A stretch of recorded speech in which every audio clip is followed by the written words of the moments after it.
All right, everybody, welcome to session number 5 of One Nation Under God, Healing the Racial Divides. And this session is entitled, What Can I Do? And let me see if I can put that study guide on the screen for everybody.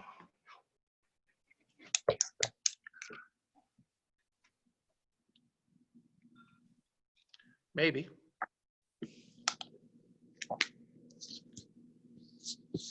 I think it might have disappeared because that's not it.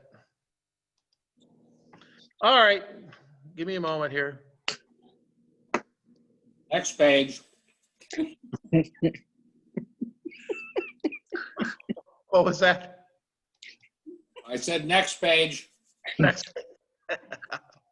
All right, let's see if I can share it now. Share. Where is it? There it is. All right. What can I do? Somebody want to read that quote from Nelson Mandela? Reconciliation means working together to correct the legacy of past injustice. Jill, you did a great job on that. Why don't you read the memory verse and the objectives, if you would? Sure. But God shows his love for us in that while we were still sinners, Christ died for us. That's from Romans chapter 5, verse 8.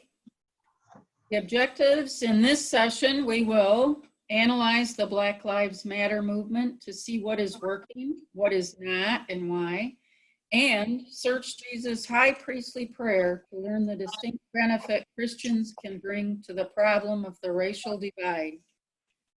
In the last I'm going to have you continue on in just a minute here, but for the sake of Reverend Art and anyone else that's forgotten, keep in mind as you go through this study, this was done in 2017. And you're going to find that it's just like this study was written this year. Okay, Jill, you were doing such a good job. Read down to the introduction, if you would. Sure. In the last session, we looked at the effects of Black America's belief that it cannot be prejudiced. We aim to help white participants understand how that belief arose and how it prevents Black Americans from accepting their well-meaning efforts to improve relations. We also tried to encourage Black participants to examine their own beliefs and lean more upon God to overcome the painful life experiences that have divided them from their white neighbors. In this session, we will look at how Black America is crying out through protest and movements. We will see why these efforts have only widened the gulf between both sides, and we will look to Jesus to teach us the way we Christians can bring light and salt to begin healing this division. Do you remember from last week what we learned about the reason why Black people think that they're not prejudiced?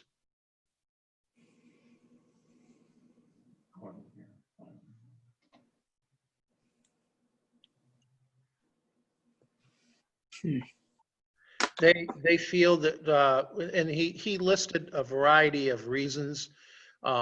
Some were that in most kindergarten kids that get expelled from school are Black. Most people that get pulled over and arrested by police are Black. There were statistics that he provided. Oh, the disparity in income between Black professionals and white professionals. They look at this and they think they're justified in saying all white people are against them. And white people are prejudiced, but we're not, because this is the reality. It plays out in our lives time and again. Remember that? And this adds to the divide, because I think most of us here would agree that we don't agree with that. We might agree that we have prejudiced feelings or experiences in our past, but I think right now most of us are trying to overcome that, and they would lump us all in and say, nope, you guys are all part of the problem. And anytime you say use guys, you're creating a problem. Are you all? Y'all, yeah. Somebody else want to read the introduction there? Go right down to where it says her story, # Black Lives Movement. In 2012, after the death of Trayvon Martin in Sanford, Florida, the Black Lives Matter movement began. 3 women, Alicia Garza, Patrice Cullors, and Opal Tometi, are credited with starting the movement. They claim that after his death, Trayvon Martin was tried for his own murder, and his shooter, George Zimmerman, was not called to account for his crime. They claim Black lives are being targeted for destruction. To read their claims for yourself, read the first 2 paragraphs of A History of the Black Lives Matter Movement at blacklivesmatter.com, her story. Yeah, These that's quote unquote her story of the Black Lives Matter movement. Now, I went to this address that's listed on here, blacklivesmatter.com/her story. I couldn't go there directly. I had to enter a password. I did find it on their website. I just found that a little disconcerting. So we're going to take a look at that. You want me to continue? Nope. We're going to look at something different. Okay. We're going to look at that her story, All right. if I can find it. Yours has the picture of them. That's not it. Is it this? That's not it. I don't think That's not it. yes. No. That's it. Here you go. You see it? Yep. Okay. So this is off their website, the Black Lives Matter national website. In 2013, 3 radical Black organizers, Alicia Garza, Patrice Coolers, and Opal Tometi, created a Black-centered political will and movement building project called # Black Lives Matter. It was in response to the acquittal of Trayvon Martin's murderer, George Zimmerman. The project is now a member-led global network of more than 40 chapters. Our members organize and build local power to intervene in violence inflicted on Black communities by state and vigilantes. Right there, do you see a problem? Yeah. Government is being equated in their minds with vigilantes. Black Lives Matter is an ideological and political intervention in a world where Black lives are systematically and intentionally targeted for demise. This is how they see government. This is how they see us. It is an affirmation of Black folks' humanity, our contributions to this society, and our resilience in the face of deadly oppression. Organizers who work with everyday people, Black Lives members, see and understand significant gaps in movement, space, and leadership. Black liberation movements in this country have created room, space, and leadership mostly for Black heterosexual cisgender men. Cisgender, I didn't know what that means. I don't know if you do, but it actually describes somebody whose personal identity and gender corresponds with their birth sex. So guess what they stand against? Those people that think your birth sex is your identity. They don't think that's right. Leaving women, queer, and transgender people and others either out of the movement or in the background to move the work forward with little or no recognition.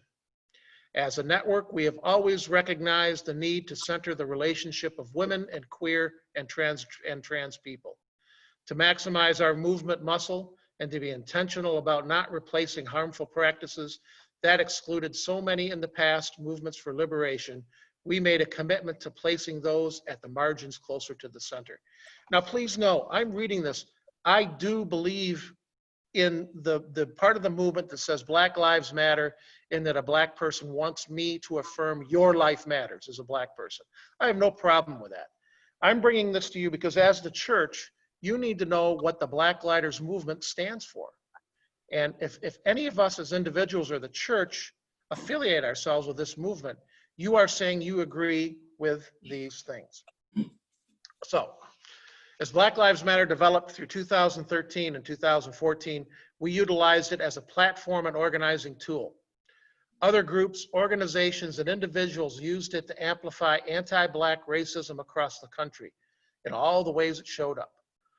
Tamir Rice, Tanisha Anderson, and Maya Hall, Walter Scott, Sandra Bland, these names are inherently important.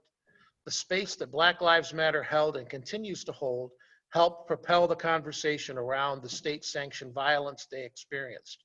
We are particularly highlighting the egregious ways in which Black women, specifically Black trans women, are violated. Black Lives Matter was developed in support of all Black lives. In 2014, Mike Brown was murdered by Ferguson police officer Darren Wilson. It was a guttural response to be with our people, our family, in support of the brave and courageous community of Ferguson and St. Louis as they were being brutalized by law enforcement, criticized by media, tear gassed and pepper sprayed. And I lost the top of that. Night after night. Oh, You gotta now go to the bottom. second page. Night after night. Darnell Moore and Patrice Colliers organized a national ride during Labor Day weekend that year. We called it the Black Life Matters Ride. In 15 days, we developed a plan of action to head to the occupied territory to support our brothers and sisters. Over 600 people gathered. We made two commitments: to support the team on the ground in St. Louis and to go back home and do work there. We understood Ferguson was not an aberration, but in fact, a clear point of reference for what was happening to Black communities everywhere. When it was time for us to leave, inspired by our friends in Ferguson, organizers from 18 cities went back home and developed Black Lives Matter chapters in their communities and towns, broadening the political will and movement building reached catalyzed by the Black Lives Movement Project and work on the ground in Ferguson. It became clear that we need to continue organizing and building Black power across the country. People were hungry to galvanize their communities to end state-sanctioned violence against Black people. State-sanctioned violence against Black people. Government, national, local, county government sanctioning violence against Black people. This is what they see. The way Ferguson organizers and allies were doing. Soon we created Black Lives Matter global network infrastructure. It is adapted and decentralized with a set of guiding principles. Our goal is to support the development of new Black leaders, as well as create a network where Black people feel empowered to determine our destinies and our communities. The Black Lives Matter global network would not be recognized worldwide if it were not for the folks in St. Louis and Ferguson who put their bodies on the line day in and day out, who continue to show up for Black lives. What do you find wrong with this other than the state-sanctioned violence that I keep mentioning? What's disconcerting to you? They blame the government. How do they regard what happened in Ferguson, the riots?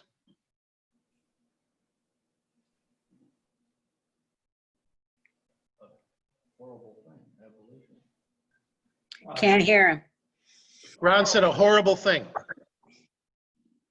Go ahead, Tom. I think that they are of the opinion that it was planned or orchestrated to do away with just Black people in general.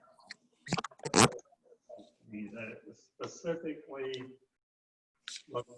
use this as a means to remove Black people. And anyone else want to comment on that? How are they looking at what happened in Ferguson?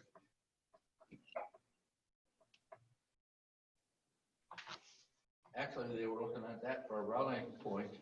It's not just a rallying point, they're holding it up. Right. They're holding it up. These were Black lives that were laid down and martyred for the movement, for a cause. It shows us that the establishment, that in fact what they're saying, state-sanctioned violence, that the state is sanctioning violence against Black people, and here you go.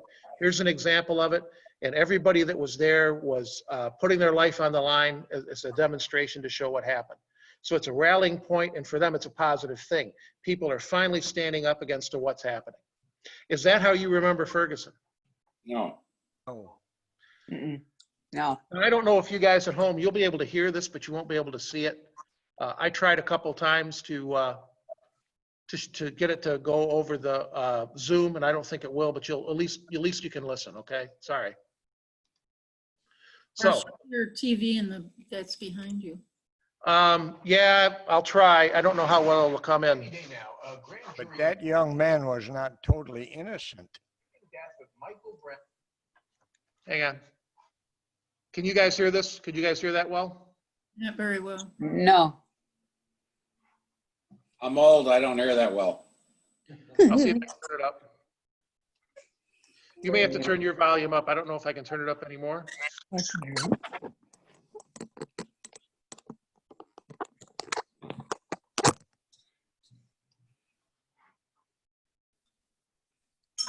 I'm gonna have to reset some things here.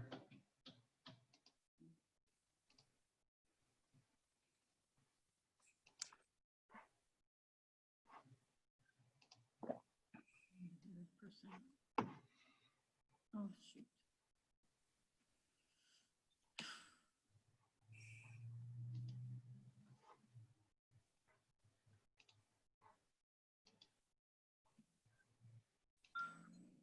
Okay, the volume is as high as I can get it. So listen as best you can, all right? Okay. Can you All right. stop this?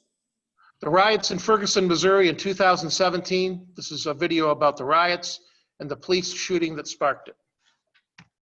Any day now, a grand jury in Missouri is expected to return a finding in the shooting death of Michael Brown in Ferguson this past summer. Today, audio tapes emerged. Oh, sorry.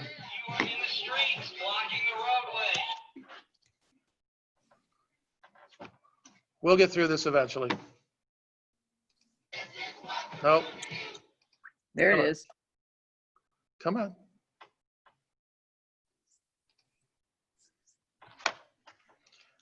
I accidentally touched my computer and it didn't like it. A grand jury There it is. expected to return a finding in the death of Michael Brown in Ferguson this past summer. Today, audio tapes emerged of police radio calls in the moments just before the shooting. Vicente Arenas is there. Okay, we're taking a stealing in progress from 9101 West Florissant. Subject may be leaving the business at this time. What you're hearing is a radio call between a Ferguson police dispatcher and officers following a convenience store robbery on August 9th. The recordings were obtained by the St. Louis Post-Dispatch. Just after 11:53 a.m., a description of a suspect is given. It's going to be a black male in a white t-shirt. He's running toward Quick Trip. He took a whole box of Swisher cigars. 4 minutes later, more details. He's with another male. He's got a red Cardinals hat, white t-shirt, yellow socks, and khaki shorts. Police were told the two men, who were later identified as Brown and a friend, Dorian Johnson, had left the store. At noon, Officer Darren Wilson joins them. 12:02, Wilson in the middle of the Go back up. Moments later, a scuffle reportedly broke out between Brown and Wilson. Shots were fired. And according to the St. Louis Post-Dispatch, the encounter lasted less than 90 seconds. A backup officer then arrived. Give us several more units over here. There's going to be a problem. 2 hours after the shooting, Wilson can be seen leaving the Ferguson Police Department for the hospital. This video was also acquired by the same newspaper. Benjamin Crump is an attorney for Michael Brown's family. We certainly have suspicions about what injuries he suffered, and did they try to exaggerate his injuries? A grand jury still hasn't decided whether it'll indict the officer who killed Brown. A decision is expected within the next couple of weeks. Meantime, schools have been told they'll get a warning when a decision is made. 3 hours if it happens during the week, 24 on a weekend. Jim? Vicente Arenas covering for us tonight in Ferguson, Missouri. Vicente, thank you. So what we have is we have Michael Brown, who stole some cigars, some Swisher cigars from a convenience store. And you saw him in the video. Hopefully you could see that at home. You saw him pushing the shop owner away as he went out the door. So what did Michael Brown do? He's a thief. He committed a crime. The officer approached him. There was some kind of a scuffle. So at that point, what else was Michael Brown doing? Resisting arrest. And then things went sour, and Michael Brown ended up being shot. We And can't see you anymore, Pastor. you can't, yeah, I'm gonna, that's okay. I'm gonna Okay. show you Just another saying. video. All right, just saying. So the officer was injured in some way, shape, or form, which tells us that Michael Brown resisted arrest physically. Michael Brown dying for stealing a pack of cigars is wrong. I will grant you that. I'll grant you that there's racial injustice in the police department in Ferguson and St. Louis. I will give you that. But is it right to make a hero out of him? Was he the innocent victim that they portray him to be? No. No. No. Let's look at the reaction. In case you forgot, here's the reaction to Michael Brown's, or the cop, the police officer being acquitted.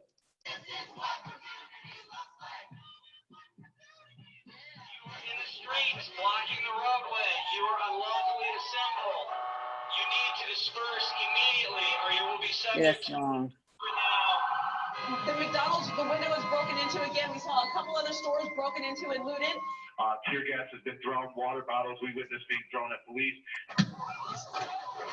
Tear gas. Tear gas. This tear gas just dropped right near us. It's going to get very bad here if we don't have masks. Yeah, so they're throwing it back.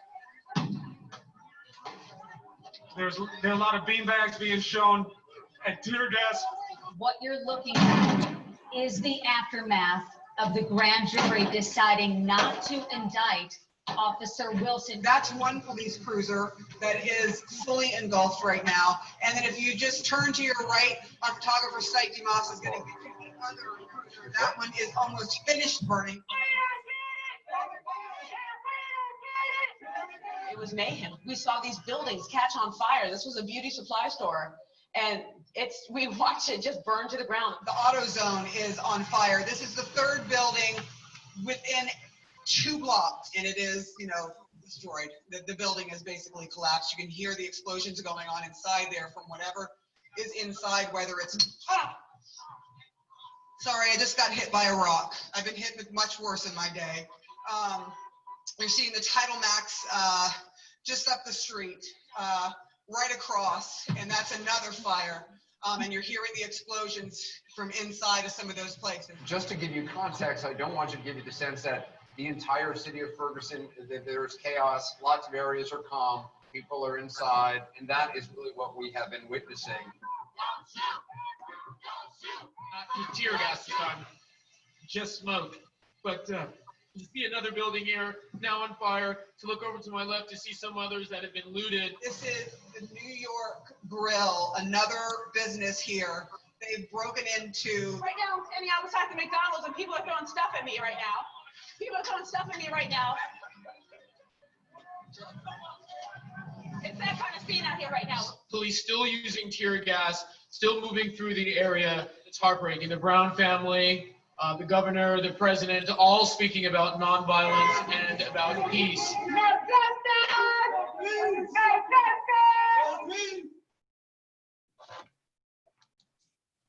In 2014, Mike Brown was murdered by Ferguson police officer Darren Wilson.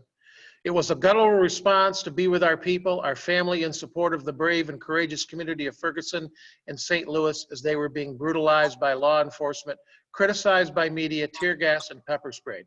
This is what Black Lives Matter says about Ferguson. Do you have a problem with that? No. Absolutely. I have a big problem with it. Yes. For this reason, while I understand what we've learned in this study about why Black people say Black Lives Matter, and I would agree, yes, your life matters. Black people's lives matter. I cannot and will not condone or stand by Black Lives Matter movement. I can't. They're misguided. They're wrong. It's sin. It's sinful selfishness. Well, it's a criminal is a criminal is a criminal. I don't care what color they are. Yes. Gary, just what you said was also reiterated by Martin Luther King some time ago back. He made the comment that protest is one thing, but destruction of property and looting and theft is criminal. We're going to get to Martin Luther King. Hold that thought. Right now, we're going to go back to our study guide. If Pastor can find it.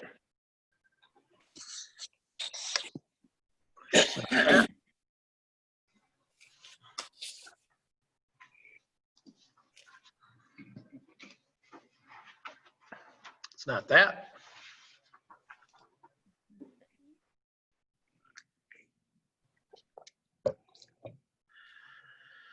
Sorry, guys. Let's try this, and this, and this. All right. Reading now from the bottom of page 88, and we'll continue on to page 89. Somebody want to do that? Start with the sentence, these claims. These claims reflect the distrust many African Americans feel toward this country, but they go even deeper, making the bold claim that white America is intentionally targeting Black lives for destruction. As an African American Christian, I cannot condone this charge. It sounds like Satan, but it is another example of Black Americans wrongly believing they cannot be prejudiced, and explains why they don't see anything wrong with lumping all whites together and prejudicing the intention of every white person.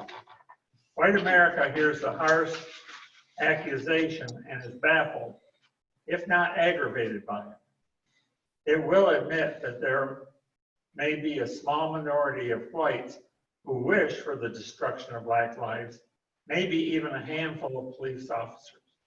But the vast majority of whites, politicians, and police officers are repulsed by this idea.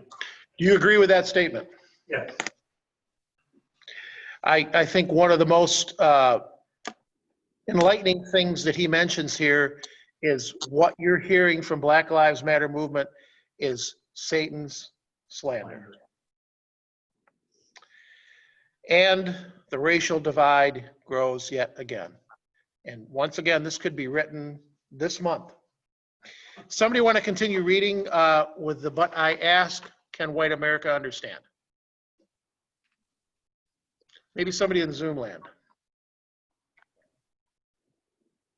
Joe's gonna do it. But I ask, can white America understand that each police shooting of a Black man simply reinforces what we Black Americans were taught as children? We can't trust police officers. We need to be afraid of them?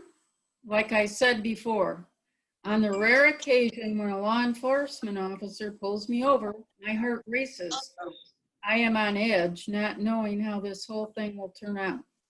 I am convinced both parties feel this uneasiness, and it is a recipe for disaster. Two people, both on edge, both afraid of each other. The officer has a deadly weapon. I am defenseless. We need to remember there are two sides of this racial divide, and both sides have real and valid concerns alongside grave misunderstandings and distrust of those on the other side. Amid all this heightened racial rhetoric, several high-profile players have joined the chorus of voices shouting for people to notice that Black Lives Matter. In 2016, the movement picked up the public support of music icon Beyonce and Colin Kaepernick, quarterback of the San Francisco 49ers. It is not my place to judge the worth of their actions or their intentions. I am unsure whether these types of public approaches in such a racially charged environment are the most effective response. Stop there. We've seen this kind of protesting continue, have we not? Yes. And it's expanded in the sports world, it's expanded in the entertainment world. Has it been an effective response, do you think? Look at it. Well, no. No. Not for what they want it to be. I don't think so. I think when I see the sports players not stand against when they play the national anthem, that kind of rubs you a little wrong. Yes, it does rub people wrong. Do I as an American have the right not to stand? I'm going to answer that. Please do. The answer to that question is yes. And the reason being is, as an ex-serviceman, when I see somebody what I would call quiet protest by taking the action of choosing not to stand during the national anthem. I have to say that I believe in my heart that when I was defending this country and the Constitution of this country, I was defending your right to do so. And if you burn the flag, I defended the right for you to do that. I didn't defend the right for you to leave or to riot, but I did fight for the right to peacefully protest. I think kneeling for the national anthem is a much better thing than burning the flag. I think you're really crossing a line there because the flag is a symbol of our country. Kneeling during the national anthem is not disparaging the national anthem itself. It is stating something, but I find it a less egregious statement. And you know, I know this is not the reason they're doing it, but kneeling is associated with what act in the Christian church? Prayer. Yeah. It doesn't make a difference to me. When I watch an event and I see people kneeling, I don't really care. I don't. I think I'd care if they were standing there with their middle finger extended. Then I might be a little more egregious. That's just me. But you know, when you look at it, what Colin Kaepernick has done and the other sports people have done by not kneeling is a much better way to bring attention to it than what happened in Ferguson. Tom, you're 100% right on that. And it has. It's gotten us talking about it. It's one of the reasons why we're doing this Bible study. That's right. If I'm going to stand up for something, I want to stand up for something that I feel that is right to me. I don't want to stand up for something that I can see is wrong. When I used to lead the parades with being a commander of the American Legion, and we walked down the street with the American flag unfurled, and white Americans stood there with their hats on, adults, and they weren't teaching their children to honor the flag by putting our hat over our heart. That was a tradition in our country. And you see that a lot. You see that a lot, even in the sporting events when they play the national anthem. But nowadays, they're taking their hat off when they play God Bless America, which is all right. They're putting their hand over their heart. That's a beautiful song. But yeah, that was the same thing, and that bothered me. The other comment I would make, this is me personally. I did not serve in the armed forces. So anybody like Tom or anybody else that served in the armed forces, your opinion on standing or kneeling during the national anthem or putting your hand over your heart or not, I would agree or listen to your opinion over mine. Because you have a more vested interest in the honor of this country than I did. You've laid down your life for this country in a way that I did not. But there are also people that served in the military who happen to be acquaintances of mine that don't share the same opinion. And they serve the country the same way that I did. There again, I'm going to say that's why we have a First Amendment. If that's your choice, that's your choice. But how you act out on it, you know, if you see somebody that is kneeling and you go over there and you punch the guy in the face, you've lost all credibility with me.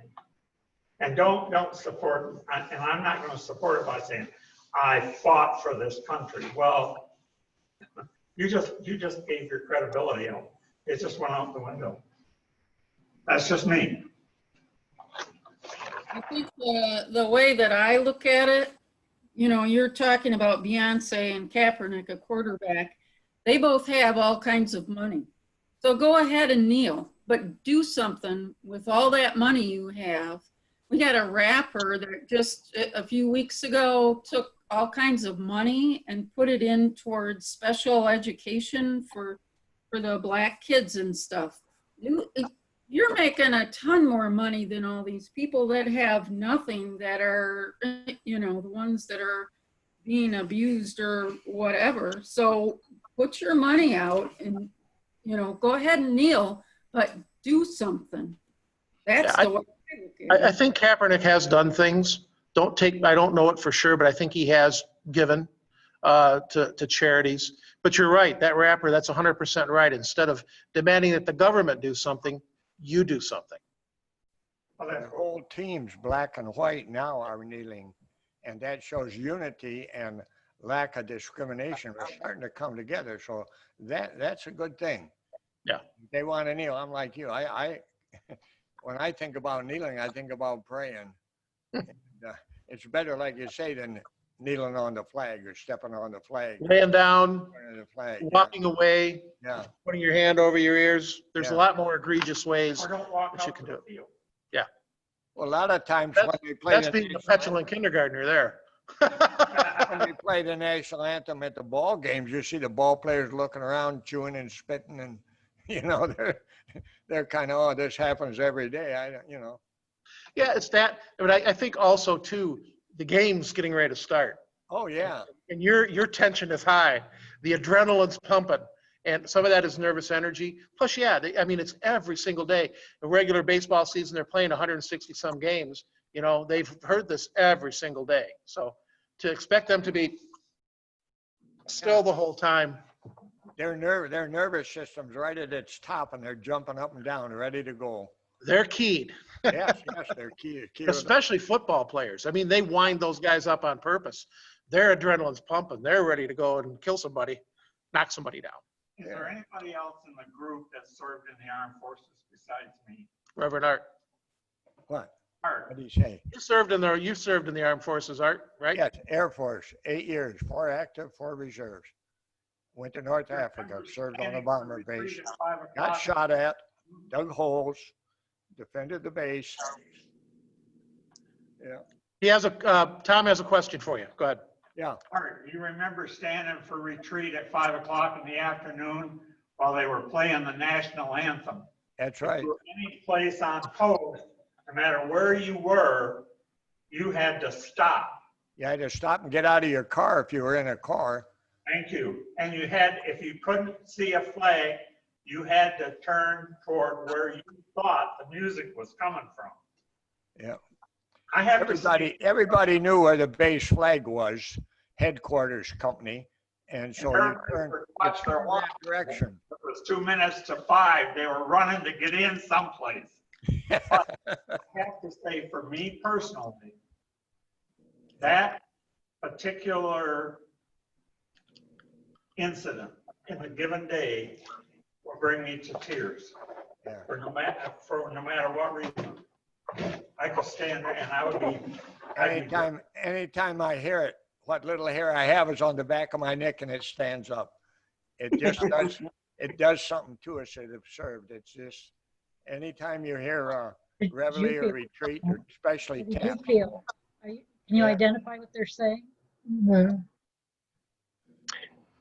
Okay. Oh yeah, Dallas. Dallas served as well. Yes, Dallas. Yeah. Air Force. Sorry, Dallas. Didn't mean to ignore you. We're going to continue on now back to our study. And believe we left off at that bottom paragraph where it says, again, this is serving. Somebody want to pick that up there and read that last paragraph. Again, this is serving no one but Satan. More people hit the streets every day with a sense of fear and dread that there is a target on their backs. More blacks are afraid at a simple traffic stop. Nelson Mandela was correct. If our goal is reconciliation, both sides of the divide should come together and stop the divisive talk, really listen to those who feel disenfranchised, and find solutions that will put a stop to the injustices of the past. More police hit the streets every day with a sense of fear and dread. How is that compounded now? What do the police hit the streets thinking about right now? Anything that they do, they could be fired for. Especially places like New York, Portland, and Seattle. How do they feel? Vulnerable. Threatened. Demoralized. Yeah. They can't really do their job anymore. No. Any of you that fought in Vietnam and came home and heard the public reaction to you or were called baby killers and all that know exactly what the police feel like. You put your life on the line, you served, and people are not only not appreciative of it, they're calling you names and they're putting you down. if you were a police officer and people were moving for you to lose your job and not want to support you and have the kind of equipment that you need to protect them and stay safe, how can you? How can you? It would be so hard to go out there and serve and have a positive attitude. And they're working in a situation where they feel as if they're walking on eggs. Yes, like Gary said, you don't know when you're going to be, something will happen. You react as you were trained. You're afraid of becoming the target. Yes. And unfortunately, a few of them have become a target. Yes. And the way things are in this country, you draw your weapon and shoot, and you're guilty till proven innocent, if you are ever proven innocent. I do think they draw their weapons too quickly nowadays. Years ago, they were trained that you don't pull that out of the holster unless you intend to use it and have to. That's right. You just don't pull it out for every traffic stop and every other little thing. You know, it surprised me. I don't know if you realize it. Flint needs 16 officers, and they advertise for it. They got 200 applications the other day. That astounded me, knowing that you go out with a target on your back. I would agree with you to some point.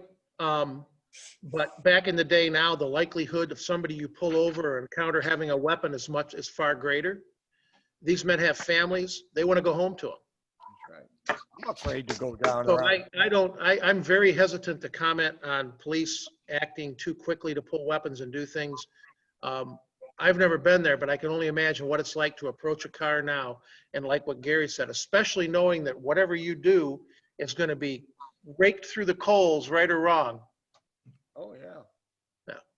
And things go south so fast. If Cops was always a good show to watch. Now, those were selected things, but I mean, that was not enacted. That was real. When you encounter people, they're belligerent. They don't want to listen. They can turn violent. They can run. They can use whatever's in their hand to attack with. There's no, the respect for the police officers is pretty much gone. And who is the major force right now behind the defund the police movement? Black Lives Matter. Yes. Why? I would never defund my police department. Why does Black Lives Matter want to defund the police department? Well, you know, because they see them as the problem. They're the ones that are attacking unjustly black people. Well, they're part of the movement that is prejudiced against black people. It's white. It's mainly a white-centered organization with a few token black people that have been brainwashed, and that's why we need to defund them. We need to rip it apart. There's no even correcting it or retraining. It needs to go away. You can't logically completely defund your police department, get rid of it. You got enough criminals right now. What you do is you grab a bunch of Gary Drago's friends. You have them. Didn't Minneapolis vote to defund their police department? They're in the process of it. I don't know if they ever did or not, but their board had here's the best I heard that part. on TV, I thought. The council members, when they were speaking about that, wanted police protection for their public appearance. Believe that. We're on to the next page. Let's do this. Question 1 on page 90 there. Describe a moment in history when a public stand or protest, like the examples mentioned above, got people's attention and made a positive influence. So protests that made a positive influence. Well, it depends Don't give me Ferguson. Give me ones that made a positive influence. And Tom, you mentioned a man, and here's your cue. ML King. Martin Luther King. I think I have a dream. there's a few of us that are in this group right now that probably should well remember watching the news in 1965 or even prior to that. Yeah. This group of black people who were also with white people crossed the Pettus Bridge, and they were met with dogs, nightsticks. John Lewis was beat till he had a concussion. And their response was not looting. Their response was not violating other people's property. It was ugly. I remember seeing it, and I remember vividly thinking, what in the world is that? What possesses people to want to attack another person? When Dr. Martin Luther King chose a nonviolent approach, it meant that they were going to get their heads thumped. It meant that they were going to go to jail. It meant that if they were sitting at a soda fountain in a Walgreens drugstore, that they were going to get food dumped on them. They were going to get pulled to the floor. They were going to get kicked. They were going to be name called. They were everything. And yet, I think they gained more momentum with that approach. And when we lost John Lewis this week, or these past couple of weeks, if nobody thinks that he wasn't an icon, then shame on them. And what he put up with and what he moved on to and what he projected through legislation and everything, it's hard to find a fault with him.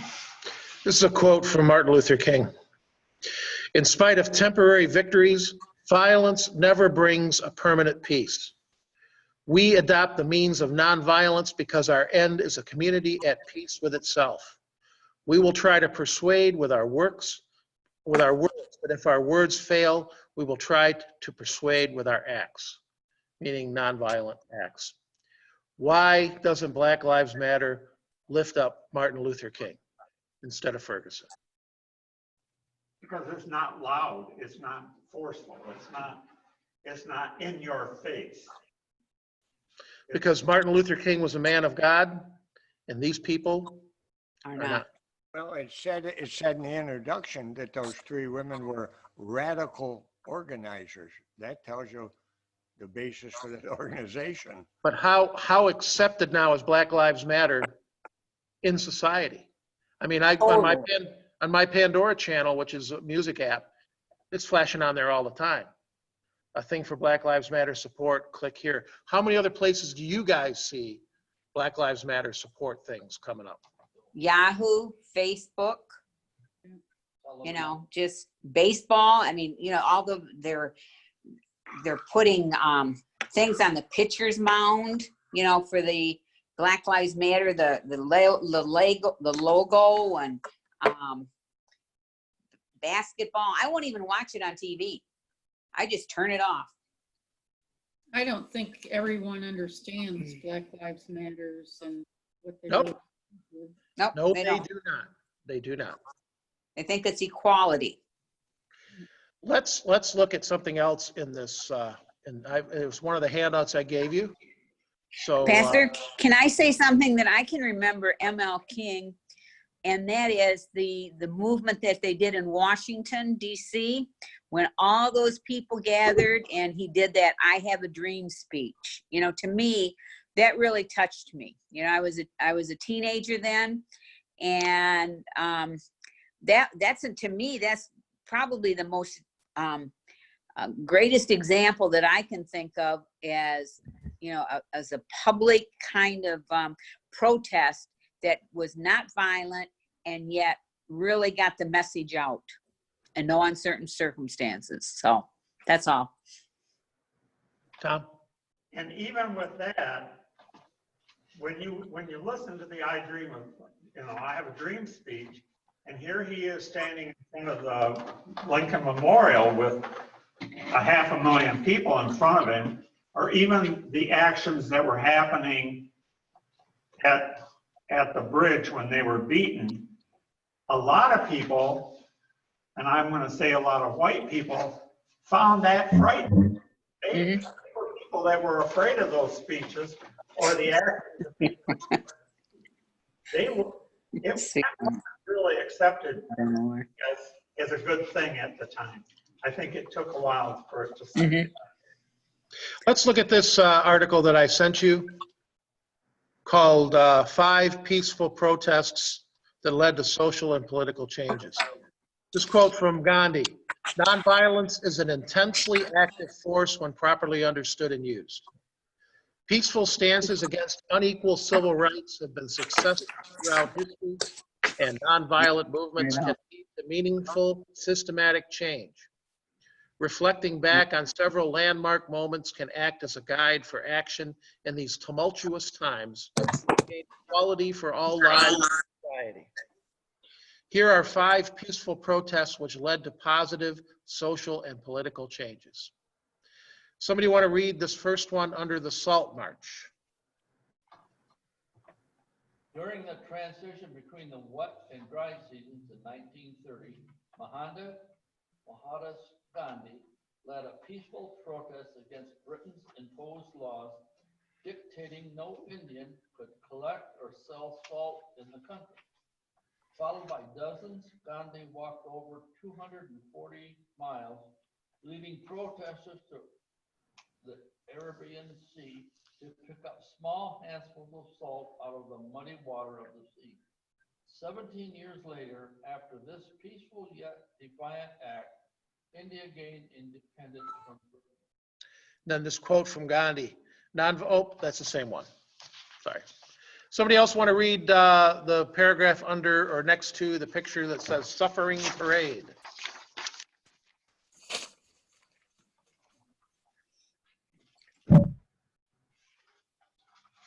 This message to ask for freedom is not a crime still holds true today. Peaceful protests like the 1913 suffrage parade shared the voices of over 5,000 courageous women speaking out for the right of equal political participation. This protest can remind us peaceful acts have the power to change the system. We are here not because we are lawbreakers. We are here in our efforts to become lawmakers." What a great quote. Emmeline, yeah, that is good. Pancrest. And how effective was their actions? Effective. Ladies have the right to vote. Ladies have the right to vote. Even more so, ladies have more rights now than they ever had. The pay is not equal. We live in a sinful world. All things are not perfect, but things are much, much better. Are they not? Yes. Next, somebody else read the Delano grape boycott. Cesar Chavez advocated for peaceful boycotts, protests, and a grueling yet non-violent 25-day hunger strike, which led to legislative changes to end exploitive abuse of America's farm workers in the late 1960s. He led a 5-year strike in Delano, California, bringing together over 2,000 farmers to demand minimum wage, primarily for underpaid, overworked Filipino workers. This caused more than 17 million Americans to boycott California grapes, which helped secure unions, better wages, and security for farm workers. Then this quote from Cesar Chavez: "I am convinced that the truest act of courage, the strongest act of humanity, is to sacrifice ourselves for others in totally nonviolent struggle for justice." Now, in each of these things, we got one more to read, but in each of these things, how did their protest, how was it received by the public overall? Seemed like back then it was perceived better. Very negative. You're saying it's negative? That the public didn't like the idea that they were doing this hunger strike against grapes? Oh, I thought you said something different. Yeah. No, what I was trying to draw out of you is that each of these protests, I think, was largely supported by the public. Yes, that's what I said. Yeah, because you're engendering our emotional response and you're not attacking us. How do these protests differ with what you see in Ferguson? Chavez is a guy that's got the sign that says boycott lettuce. I wasn't looting. Somebody read the Montgomery bus boycott. There are times when one person's peaceful action can bring about more change than anyone can imagine. Rosa Parks' refusal to give up her seat to a white passenger on a bus in Montgomery, Alabama, is one such example.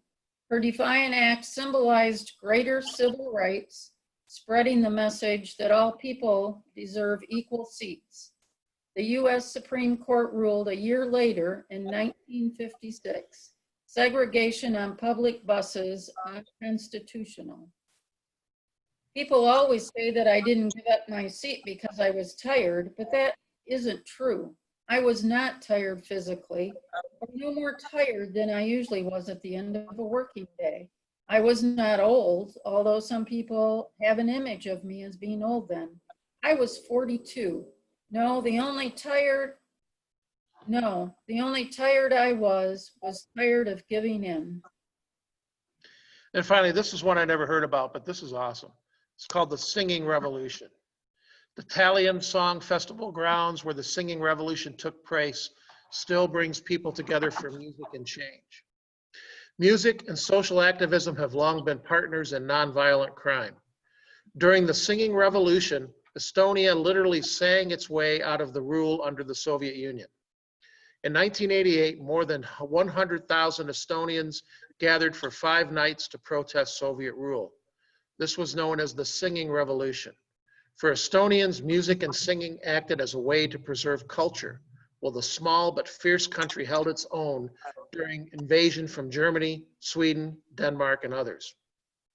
In 1991, after decades of Soviet rule, a country with just 1.5 million people regained its independence.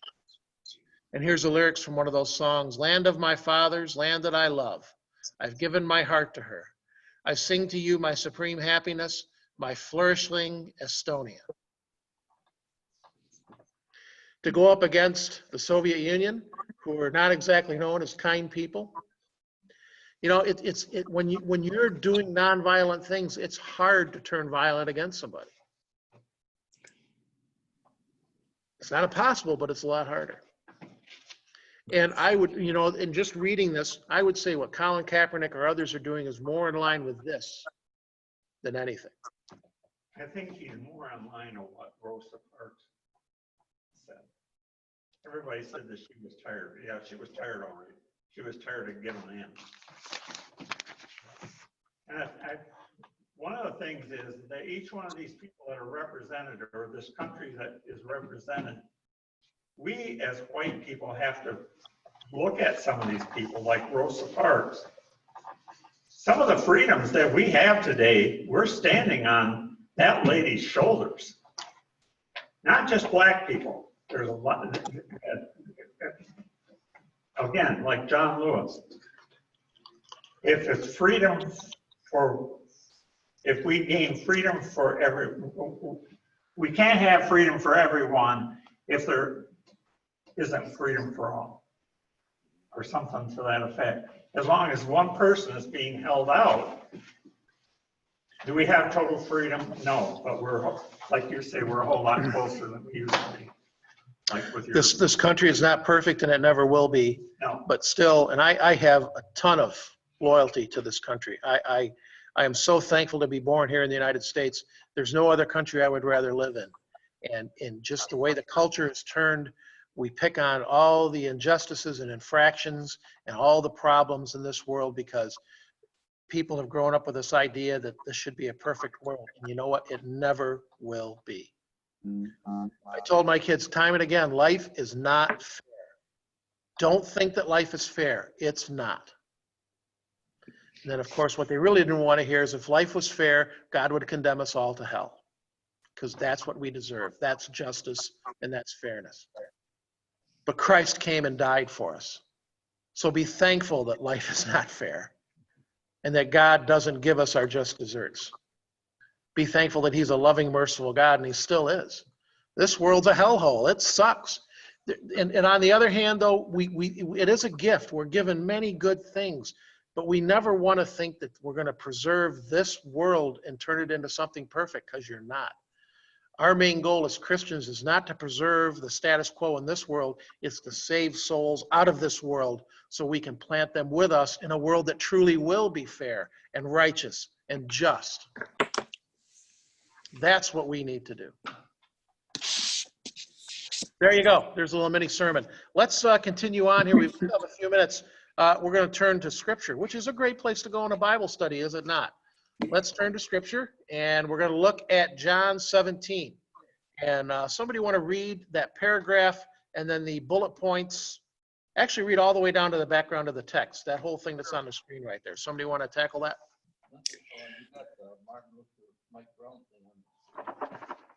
Oh. Below are some types to begin the reconciliation process. I am approaching this with the idea that only God can truly heal this problem. It is, of course, beyond human problem-solving abilities. The text for today's study is Jesus' high priestly prayer from John 17. First, Jesus prays for himself, then he prays for his 12 apostles, and finally, he prays for all Christians.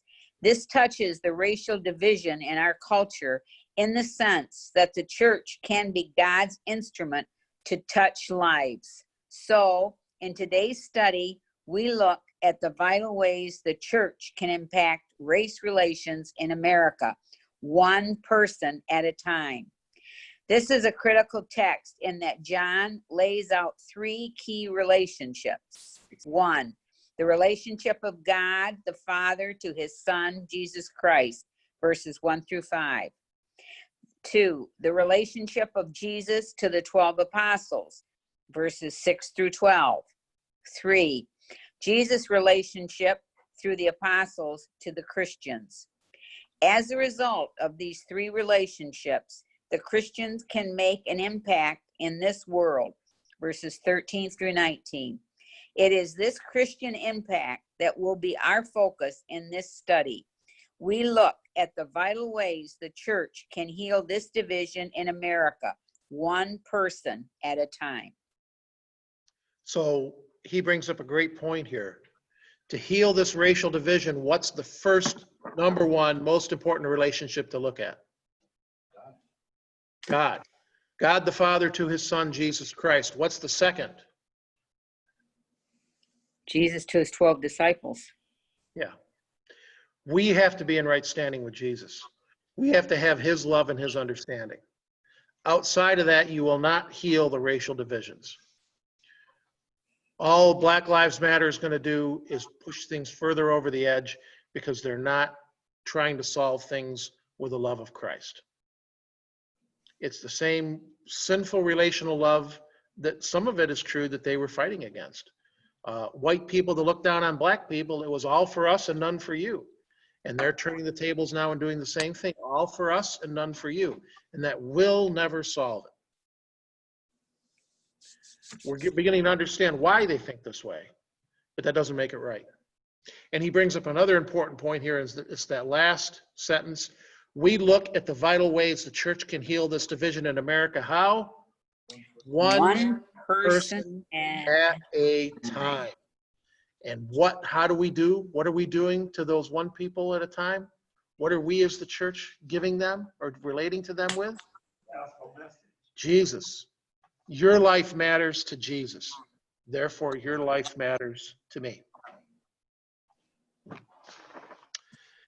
Background of the text. Somebody want to read down to the bottom of the page there?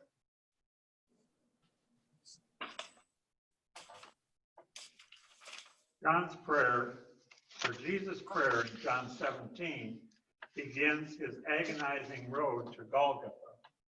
He sees the suffering that is coming closer by the minute.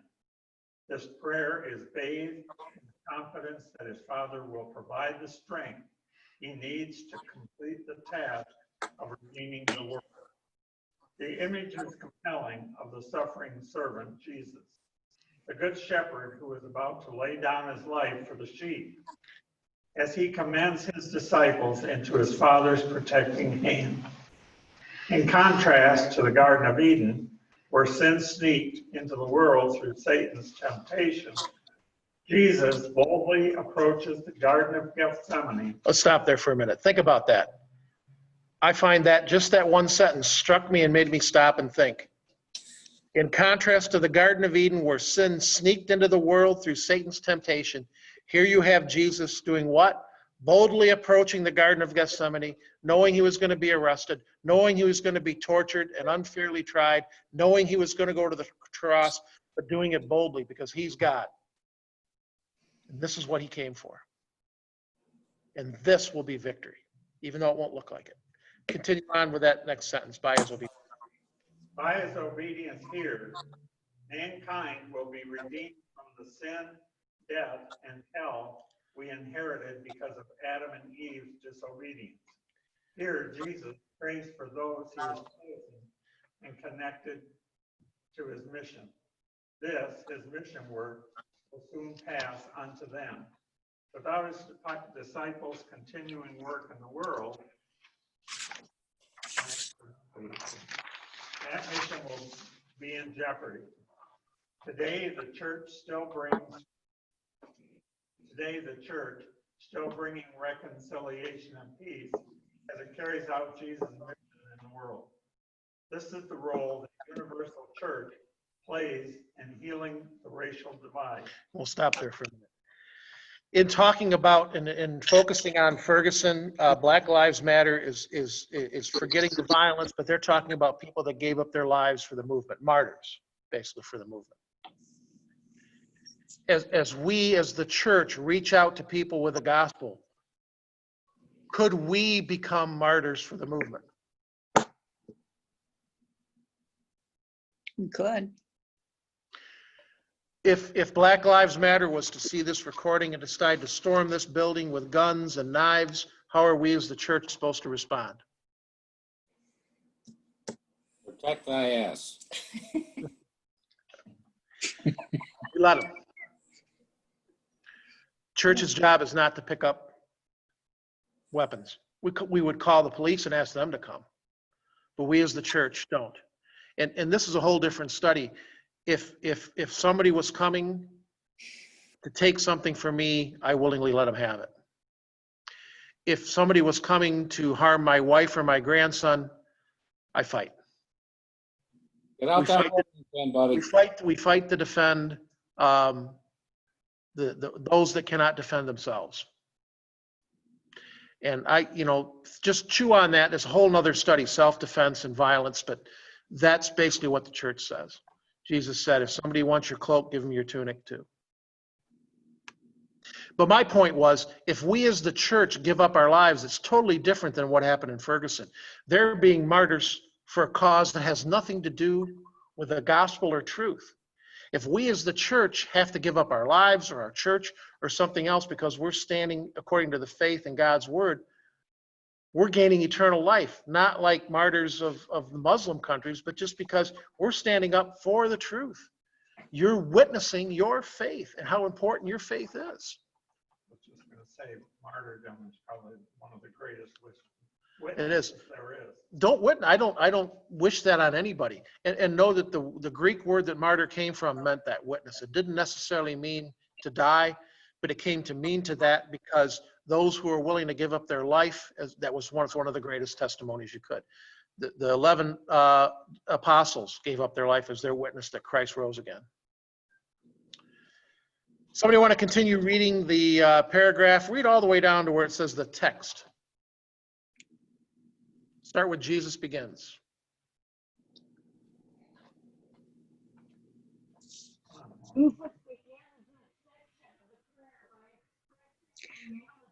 Jesus is reminding the disciples. Nope, Jesus begins this section. At the top of the page. Jesus begins this section of prayer by expressing the reality of joy in the lives of believers in his life too. A little bit louder as you can, Ron. By now I am coming to you, and these things I speak into the world, that they may have my joy fulfilled in themselves. John 17, verse 13. Jesus is reminding the disciples of the joy he already expressed at the Last Supper in John 15. These things I have spoken to you, that my joy may be in you, and that your joy may be filled. Let's stop there. Jesus is telling the disciples that at the Last Supper, this is before they're going to witness him die horribly on the cross that they can have joy. And why is that? What is this joy Jesus is talking about? Does it have anything to do with what they're, or the trepidation they have now, or what they're going to experience? Has nothing. Joy comes from our relationship with Christ. That has nothing to do with what we're experiencing now in this world.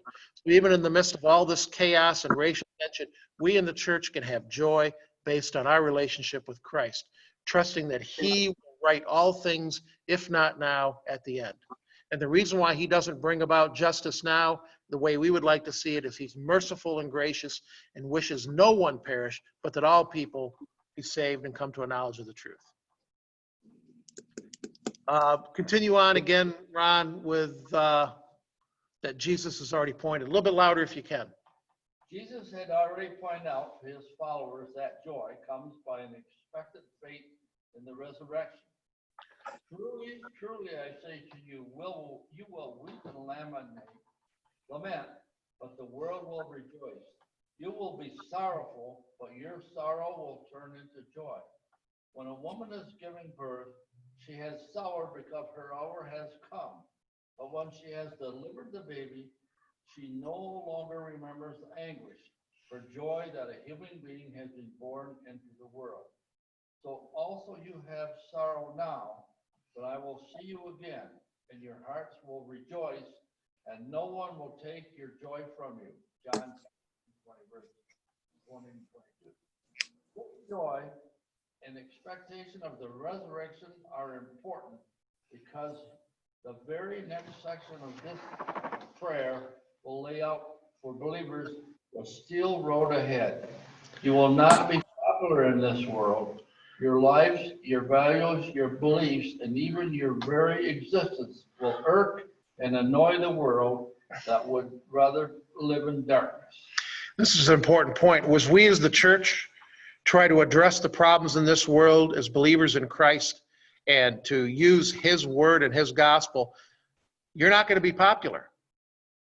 Your values, your belief, your very existence will irk and annoy the world, and you'll be attacked. And as we stand out in love against all the things that Black Lives Matter have wrong, but stand with the idea that Black lives do matter because Jesus says they matter, as we commit to that part of the message, we're going to be attacked. We're going to be attacked from Black people. We're going to be attacked from white people. Not going to win a popularity contest, but you know what?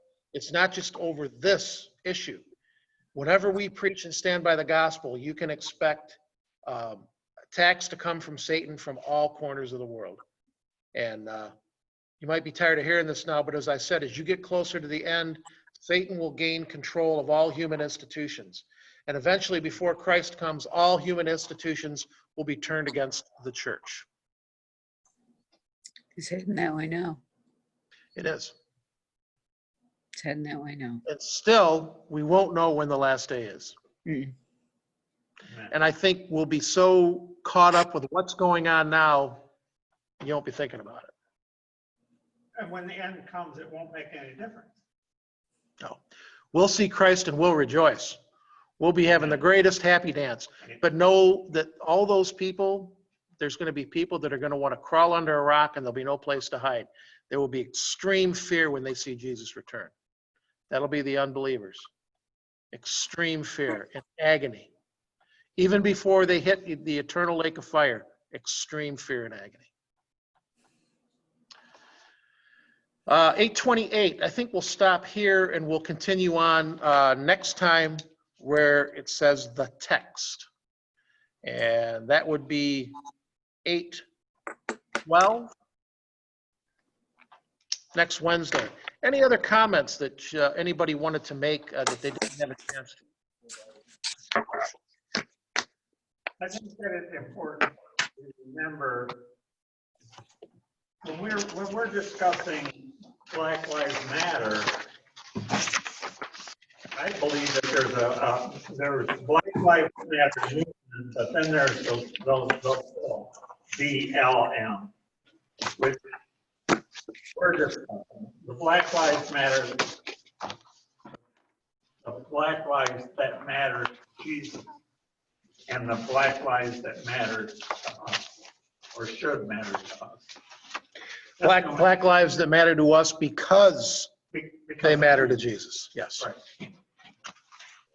If Great. he loves us, he has to love them. I'm not in this alone. Are you? Are you? No. Reverend Art, you're awful quiet there, brother. Well, my eyesight ain't the best, but you know, I have a 32-inch monitor and I have blown the font up to the largest that your computer will do. And in doing that, it enlarges the page. And some of the things that they've been reading go underneath where the pictures are on the right side of the people attending the study. Okay. And I couldn't read a whole sentence. The last 2 or 3 words of each sentence are hidden. So it's a joy to be mute and listen to others. But otherwise I would read, even though my eye is a little faulty, but I could read that a little slower. But I do have this little foggy cloud like that comes and goes in my right eye. And so sometimes it covers up words too. And I have to keep reading slow and turning my head in order to see the word. I can't read a full sentence like I used to, or say a long word. I can't read that sometimes. I was looking for your reaction on some of the things we've been saying. Yeah. To your reaction on Black Lives Matter, the movement, where they've gone wrong. They're holding up Ferguson as being an inspirational point, or the other things that we talked about as far as better ways to protest. Anything at all you wish to comment as far as the subject matter we talked about? Yeah, I never realized that the Black Lives Matter had this. I knew they were going to get organized. I didn't realize it had been organized since Ferguson. And I don't go for none of that violence. I don't think anybody does, except the ones that are doing the violence. And when they said, just like in New York and Portland and Seattle, there were out-of-towners come, now I understand. They're the violent part of the Black Lives Matter movement are coming in there to cause this violence when it was a peaceful demonstration to start with. And we had that during Vietnam, and that when they were communists then, they would come in. You can take any large group and take one person, throws the first stone and starts hollering, and you're going to have a riot. And I learned service. I was going to show you a video of Ted Cruz and some of his comments about the last. He had something before the legislature about the violence that's been involved in these movements, and he brings up a good point. But the only thing is, he gets very political, and I didn't want to include that. Yeah. But the points he brings up is right. What you have is not that. Yes, I believe that there are people in the Black Lives Matter movement that don't have a problem with violence. I think there's some that don't realize that there are those people. But what you have is you have Antifa and other groups, anarchy groups, and they are about violence. Yeah. And they don't care so much about Black lives. They want to dismantle our government. Right. You're right. And they're co-opting this. And they're inciting young people that are easily led astray and are already worked up. And it just bowls one thing over another. But if you want to attack anybody, Antifa needs to go. They need to be taken care of. Somebody told me they were watching that,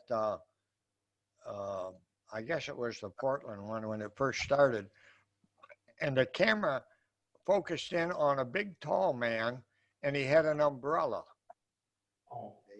And he walked down the street, and he went over to one of those nice boutiques, and he smacked that 2 or 3 windows, and then he turned and walked down the street, and you couldn't miss him, they said, because he had that umbrella, and he was taller than most people. He was 6 foot something, real tall.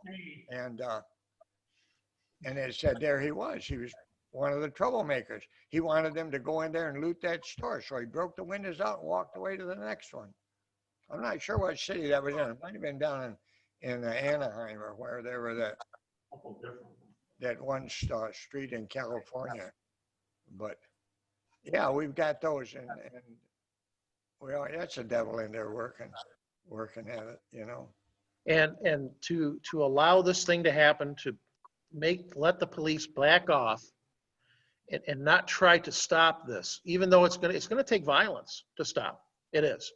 But to let it go, you've already seen what happened in Seattle, in my opinion, is the wrong thing. Oh, it is. Yeah. To allow people to organize their own area that is free from the government, free from any governmental control, that's insurrection, and that's wrong, and you can't let that continue. And because it was allowed in Seattle, you saw it happen in Portland, saw it, and now it's true. They were trying to do it in another city. Yeah. It's interesting, Pastor. I think that first or second day, somebody set one of the dumpsters on fire and it got out of control. And these people that said they don't want government and you know, in this insurrection there, they called the local fire department and asked them to come and put the fire out. And I just thought that was very ironic and a little, I saw the humor in it because it was so twisted, but anyway, just a little side note. We don't want the government, but come save us. Yeah, come save us. Yeah. Give me my food coupons too, by the way. There you go. Yep. Anybody else have comments they want to make before we wind this up with prayer? Thank you. All is not lost. The Lord is still in control. Oh, yeah. That's right. And we as church, even though things seem to be going sour, we hold to that. In fact, because Christ predicted these things in Revelation, this is all things that were predicted. And once again, I'm not saying we're in the very last days, but just that we see these things happening as an affirmation that he will return. These things will happen. The love of others will grow cold. And know as you see these things happening, he will return. Let's pray. Heavenly Father, as we see these things happening, the devil wants us to be afraid.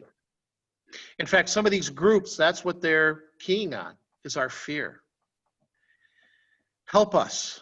Help us not to be afraid. Help us still to be loving. Even to those that are doing violence, we need to reach out with love in the gospel and pray for them. Not to allow them to continue with violence, but to stand on what we believe and refuse to recant. That Christ is ruling, that Jesus is the answer, that all lives matter, and that your life matters to Jesus and my life matters. And every and each single Black person, their lives matter to Christ. Help us to lovingly be able to commit that message. Gather us together again a week from today so we can continue studying this study, that it might enrich our hearts and our lives and help us to better be the church during trying times. This we ask in Jesus' name. Amen. Amen. And thank you, everybody. Pastor Rich with wisdom to get back on Zoom again.